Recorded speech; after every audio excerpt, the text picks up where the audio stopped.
തമിഴ്നാട്ടിലെ തിരുനെൽവേലി ലോക്സഭാ മണ്ഡലത്തിലാണ്. തിരുനെൽവേലിക്ക് സമീപം അംബാസമുദ്രത്തിലാണ് ഇപ്പോൾ ഉള്ളത്. പ്രധാന മുന്നണികളെല്ലാം തന്നെ ഇവിടെ മത്സരരംഗത്തുണ്ട്. ഇന്ത്യ മുന്നണിക്ക് വേണ്ടി കോൺഗ്രസും NDAക്ക് വേണ്ടി BJPയും മൂന്നാമതായി അണ്ണാ DMK ഇവിടെ മത്സരരംഗത്തുണ്ട്. പക്ഷേ ഇവരിൽ നിന്നെല്ലാം വേറിട്ട് ഒരു സ്ഥാനാർത്ഥി തിരുനെൽവേലിയിൽ മത്സരിക്കുന്നുണ്ട്. ആരാണെന്നല്ലേ? ബഹുജൻ ദ്രാവിഡ പാർട്ടിയുടെ സെൽവകുമാർ സിംഗ്.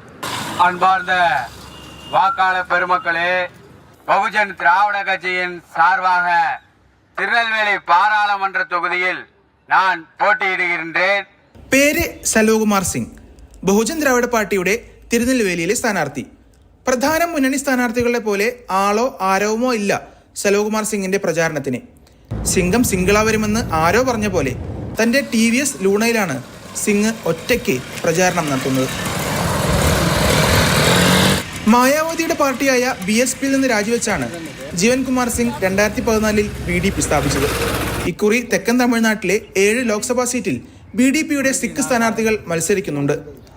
2021 കർഷക സമരമായിരുന്നു BDPയിലേക്കും പിന്നീട് സിഖ് മതത്തിലേക്കും തന്നെ ആകൃഷ്ടനാക്കിയതെന്ന് സെൽവകുമാർ സിംഗ് പറയുന്നു. அங்கே பார்த்தீங்க அப்படின்னா எந்த ஒரு பாகுபாடும் இருக்காது. யார் வேணாலும் அந்த குருத்வாராக்குள்ளே போகலாம், வணங்கலாம், அந்த கருத்தை கேட்கலாம்.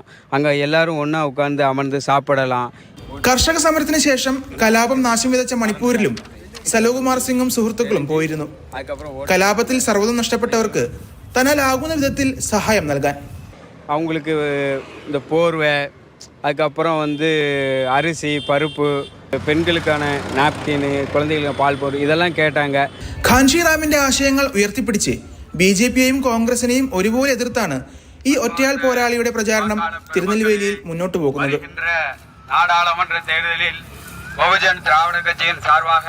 തിരുനെൽവേലി അംബാസമുദ്രത്തിൽ നിന്ന് വിനയ് ഉണ്ണി, മാതൃഭൂമി ന്യൂസ്.